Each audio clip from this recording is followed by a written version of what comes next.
সুপ্রিয় দর্শক, বিসমিল্লাহ হোটেলে নতুন একটা খাবার দেখা যাচ্ছে। এটা হচ্ছে, এটার নাম কি? কস্তুরি। কচুরি। এর ভিতরে কি কি দেওয়া আছে? আলু দেওয়া আছে, ডাল দেওয়া আছে, সস দেওয়া আছে। এটা খুব টেস্টফুল। এটা আমরা ফেসবুকে দেখেছি, আজকে আমরা প্রথম তৈরি করছি। আপনারা সবাই আসবেন আমাদের নাটোর বিসমিল্লাহ হোটেলে এই খাবারটা খেতে। আচ্ছা, দেখি দেখি একটা কি কি দেখাতে হবে? এটা এমনি টেস্ট লাগবে, এটা সস দেওয়া আছে। তাই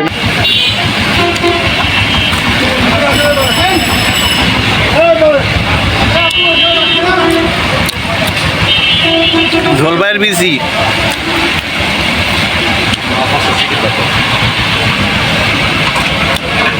ভিতরে আছে তিনতলের বিসি।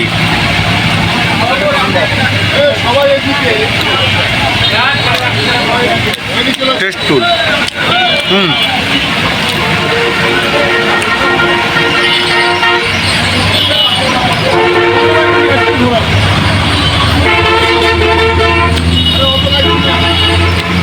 পাঁচটা টিকিট